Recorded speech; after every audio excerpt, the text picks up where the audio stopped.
Welcome back to the listener's commentary on the Gospel of Mark. In this recording, we're going to be looking at Mark chapter 15, verses 1 through 41.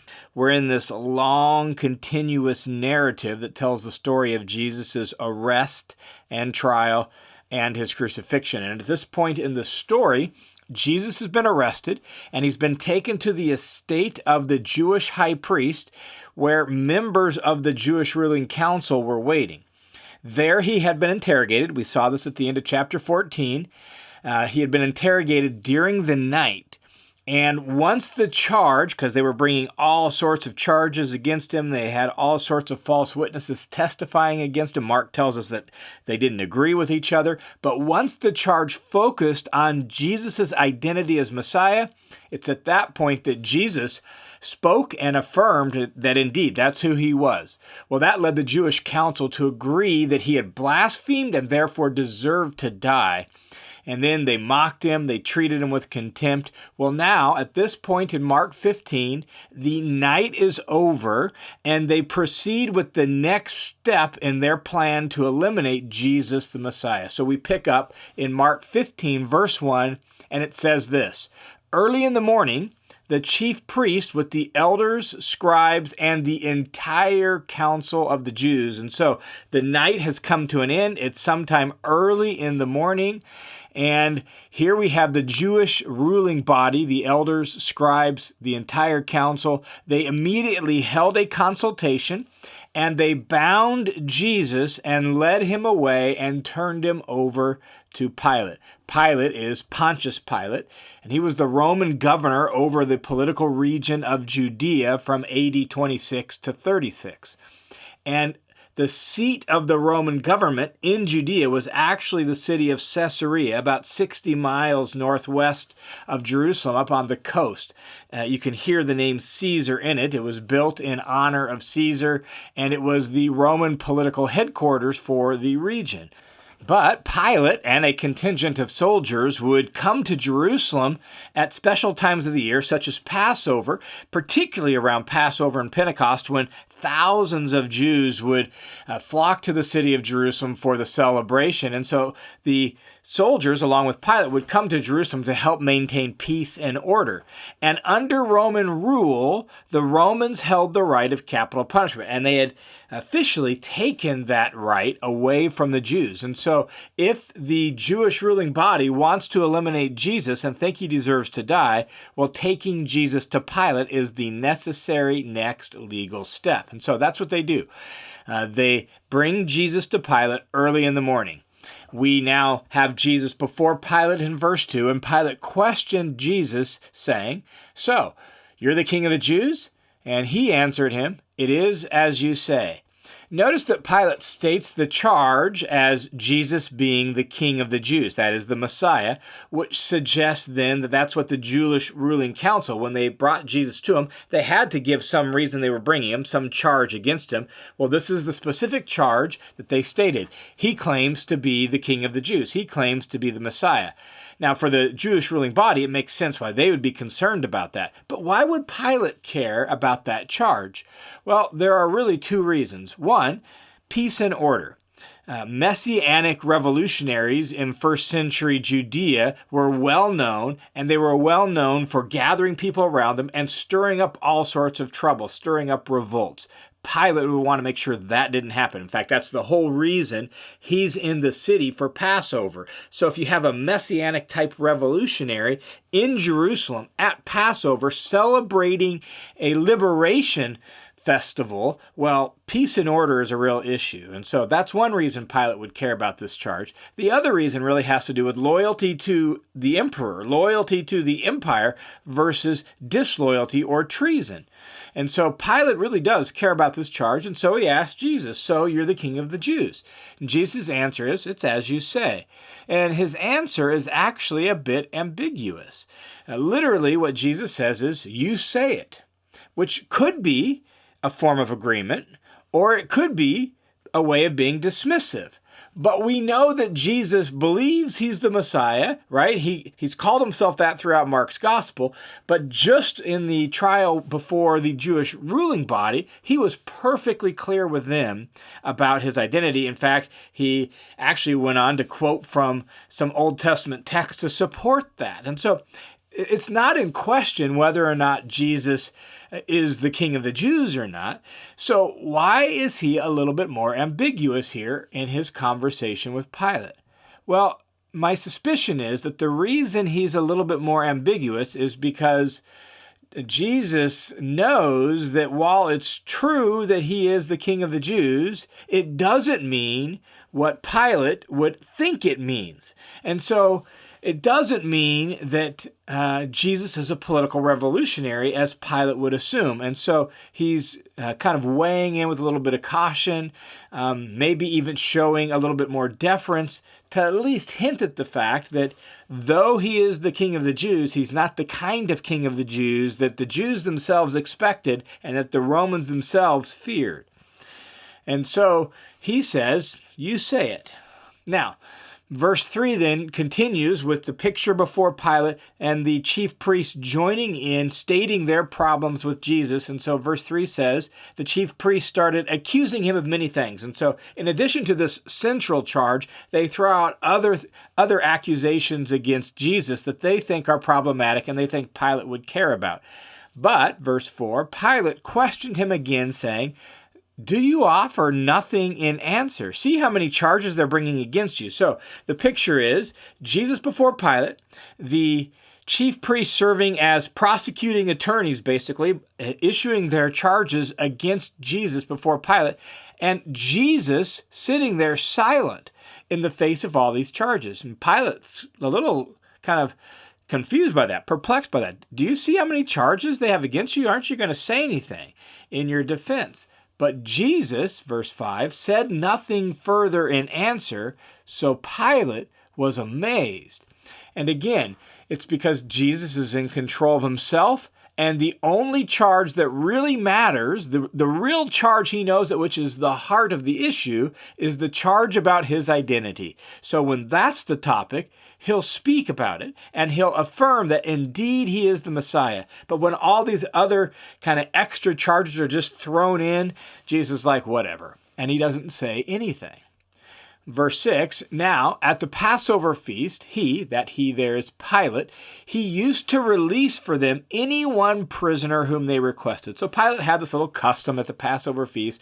If there was a prisoner that the Jewish leaders requested from him, he would do them a little favor and release this one.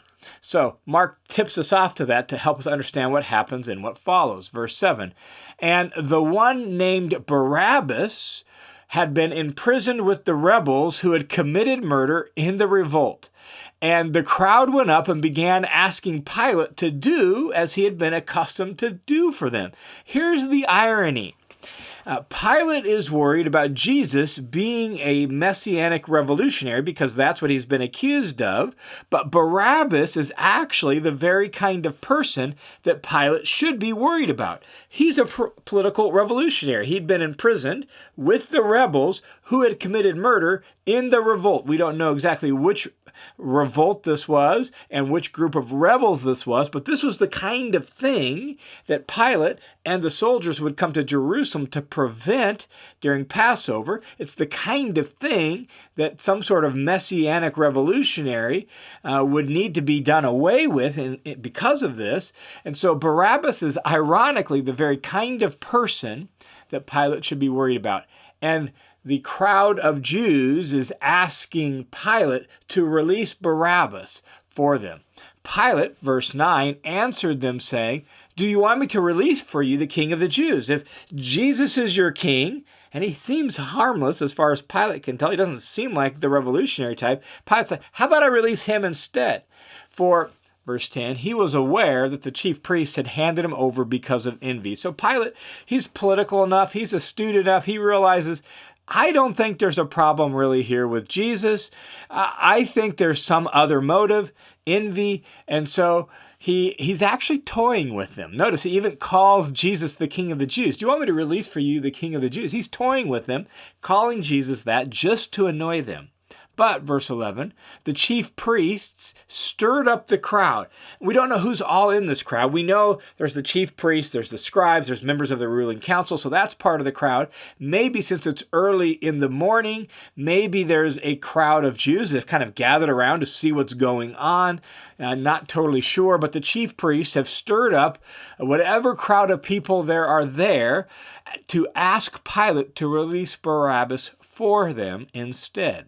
And so again, there's a bit of an irony here. They ask for Barabbas, a known insurrectionist, over Jesus, which actually just proves the hypocrisy of their charges.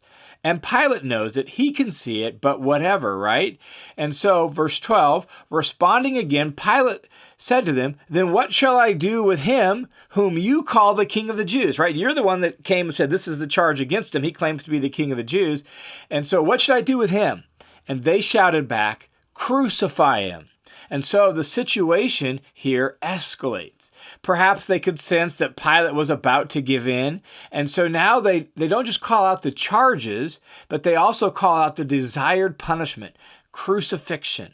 And crucifixion was a punishment that the Romans used for the worst kind of criminals, and they used it in places on the outskirts of empire, like here in Judea, 1,400 miles from Rome. They use it in this place on the worst kind of criminals as a vicious and brutal public execution to both humiliate and eliminate the person who committed whatever crime, but also to terrorize the local populace. It was a way of saying to anybody else who would see this, because they always crucified people in a public area, to anyone who would see it, basically this would say, look what happens when you cross our Roman authority. That's what crucifixion was.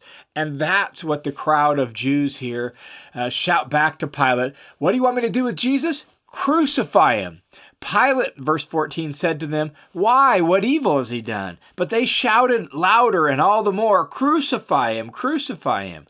Well, in an effort to keep the peace, because that's really his primary goal here, verse 15 says, intent on satisfying the crowd, Pilate released Barabbas for them. And so he gave them the known insurrectionist, the known revolutionary, the known murderer. Pilate handed him over to them.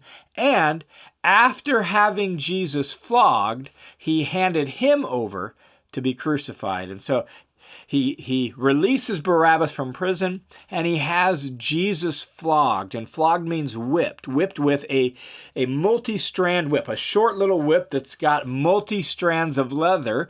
And typically a Roman whip like this would have like lead balls tied into the leather, or glass shards tied into the leather. They found some with like knuckle bones tied into the leather strands, so that when a person was whipped, it would do maximum damage on their back. Not just the leather strands, but lead balls or glass shards, just to pummel and rip open the flesh of the back.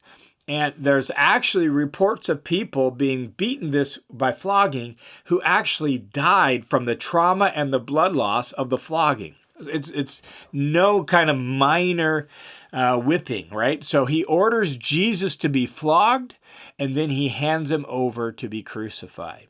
Verse 16 then says this, now the soldiers took him, Jesus, away into the palace. So they were out kind of in the public gathering place where Pilate would hear a case. Now they're going to take him away into the palace, that is the praetorium, and they called together the whole Roman cohort. And so where it says the palace, that is the praetorium, we're talking about Pilate's residence, Pilate's palace dwelling here in Jerusalem. And the cohort is the on-duty Roman garrison in Jerusalem for Passover. So we've shifted now from the Jewish authorities to the Roman governor and the Roman military. Verse 17 continues, and they dressed him in purple, to mock him. Purple is the color of royalty. He's being executed because he's the king of the Jews, right? And so they dressed him in purple, and then they twisted together a crown made out of a thorn bush, and they pressed it down on his head, and they began saluting him, "Hail, King of the Jews!" And so they're mocking him as the king because of his supposed royalty. But look how weak and helpless he actually is. And so all of this is intended as a mockery of his supposed royalty. Their mockery continues, and like schoolboys, they mercilessly taunt Jesus.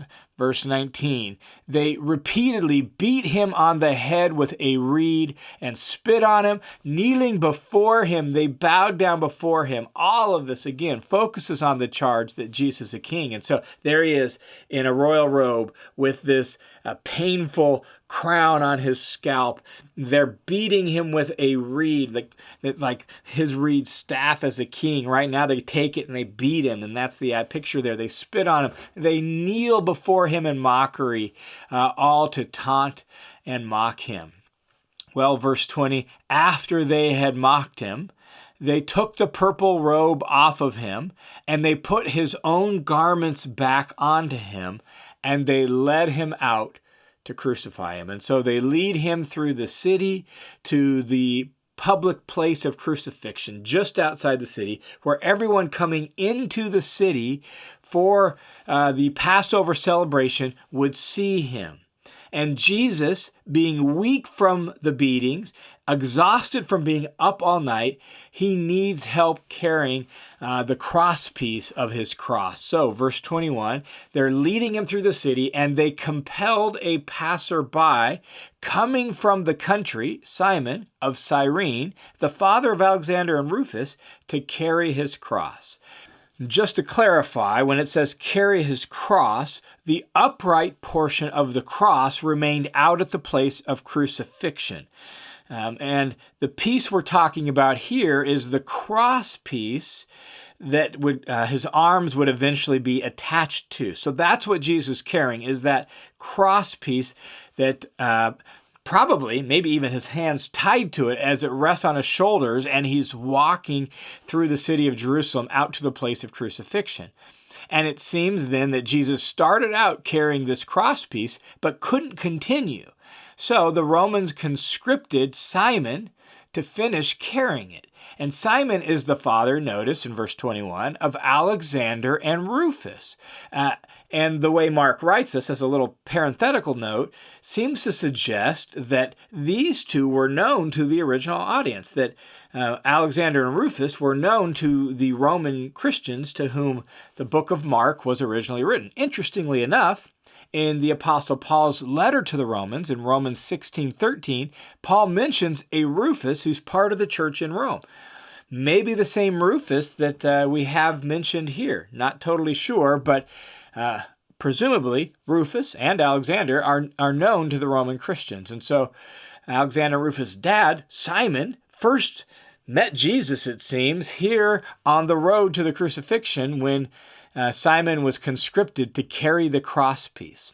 Well, they made their way through the city, and then they brought him to the place called Golgotha, which is translated place of the skull. This is the public place of crucifixion near Jerusalem. And we don't actually know the exact location. There are a couple traditional locations near Jerusalem that people have had traditional kind of options attached to them, but we're not sure actually the exact place. What we do know is it was outside the city walls, but it was along a public road, and it was well known. And so they brought Jesus to that place.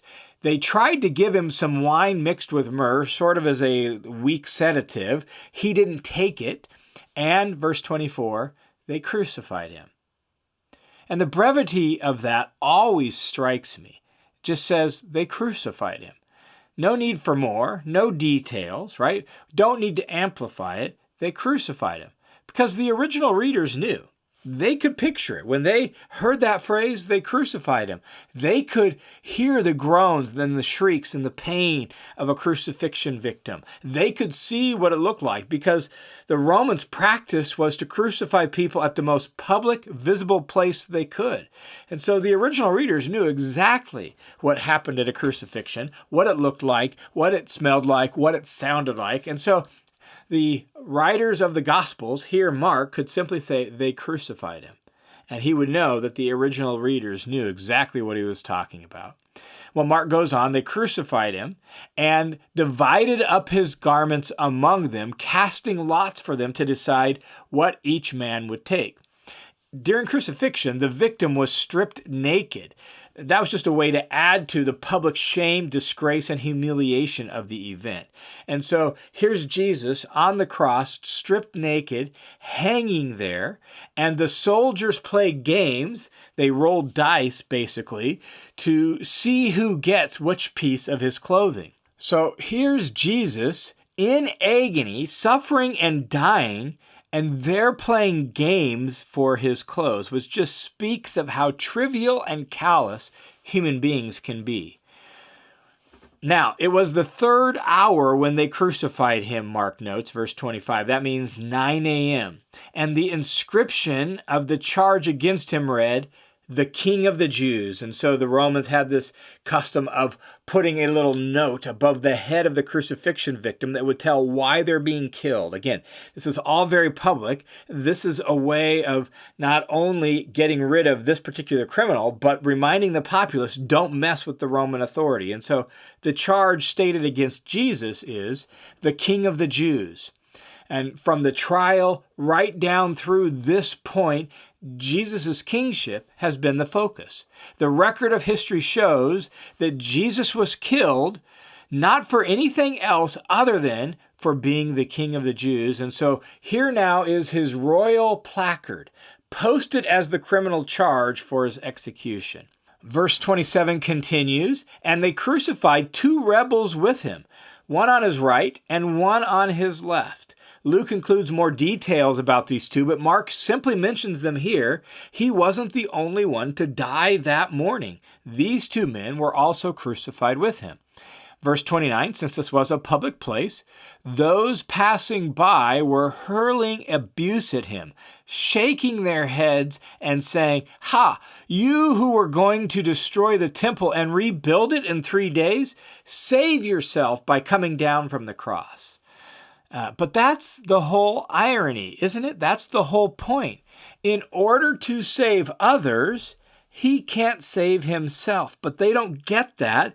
They just see him hanging there. They recall statements that he made about rebuilding the temple, and we've talked about that in a previous recording where in the Gospel of John, that's noted that's specifically about the temple of his body. And so his death was part of tearing down the temple of his body and then rebuilding it in 3 days, i.e. his resurrection. And that's all coming. But that hasn't happened yet. They don't know what that's about. And so they're just saying, save yourself. But in order to save others, he can't save himself.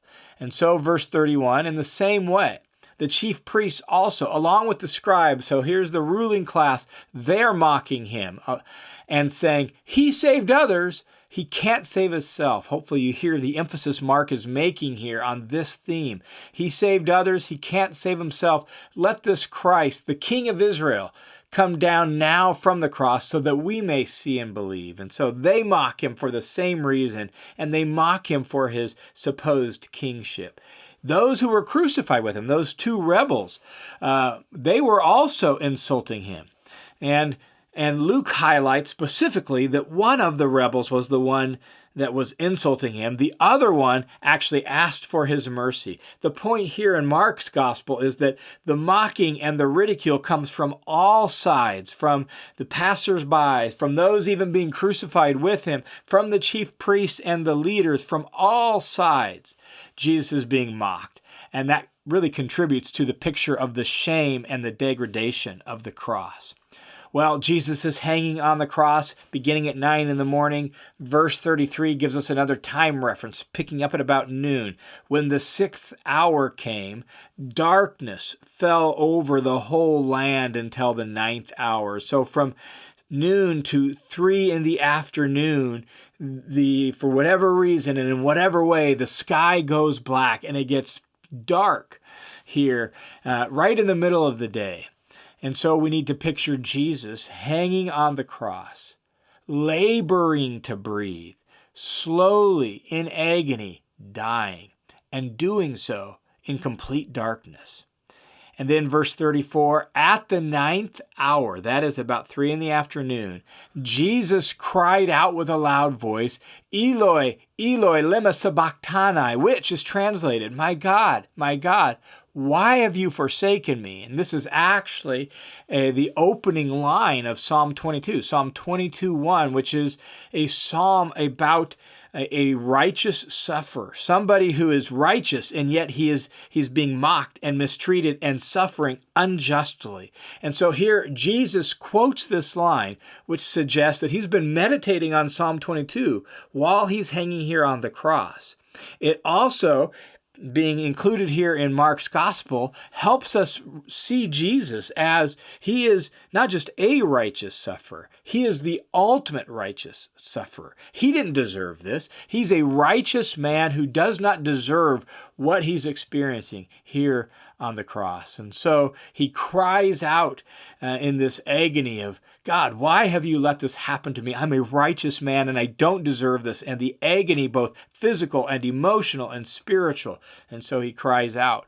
Verse 35, when some of the bystanders heard him, they began saying, look, he's calling for Elijah. Someone ran and filled a sponge with sour wine, put it on a reed so they could get it up to him, and gave it to him to drink, saying, let's see if Elijah comes and takes him down. And so they interpret Jesus' cry as he's calling for help. But, verse 37, Jesus let out a loud cry, and he died.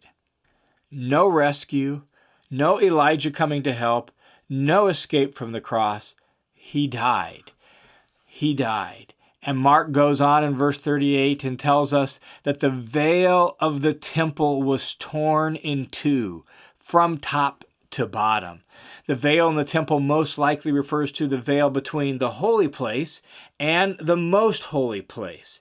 The most holy place was the place that the high priest went into once a year on the Day of Atonement.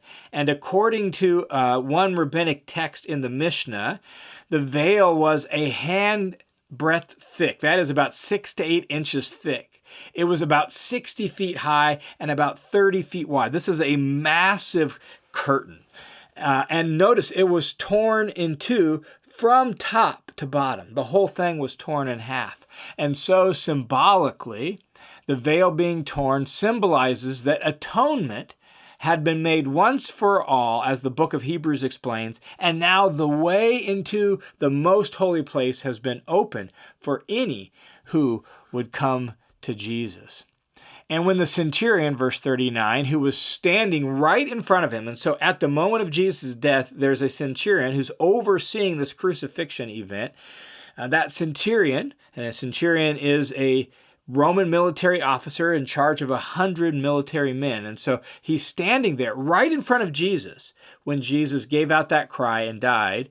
And when he saw that he died in this way, he said, truly this man was the Son of God. And that phrase, Son of God, has actually been at the heart of Mark's gospel, right from the beginning.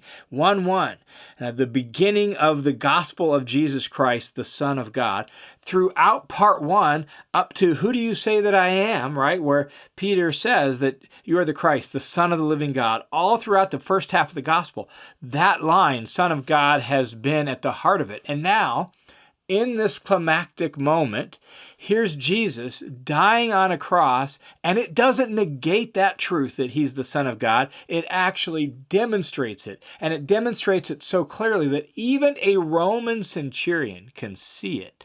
He can see that Jesus is indeed the Son of God. Well, Mark wraps up the crucifixion scene in verse 40 and 41 with these words, now There were also some who were standing there, watching from a distance, among whom were Mary Magdalene, Mary the mother of James the Less, and Joseph and Salome.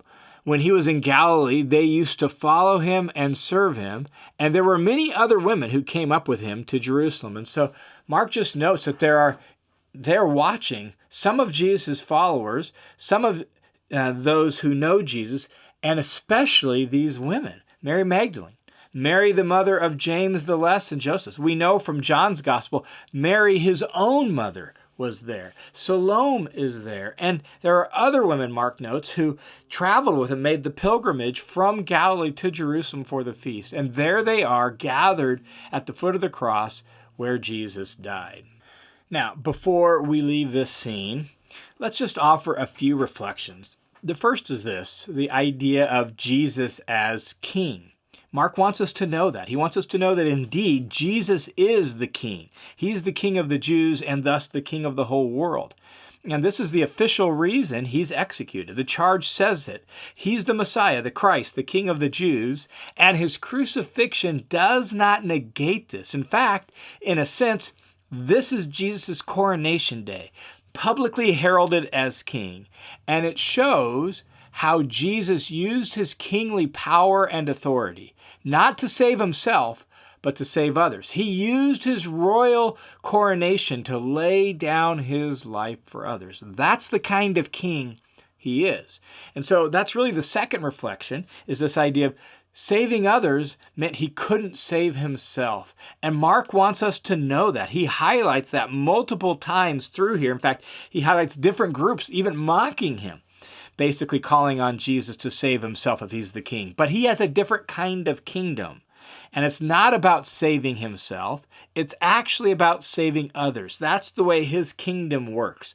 Laying down your life for the sake of others. Jesus, as king, in this moment, is giving his life as a ransom for many, just as he said he would in Mark 10:45.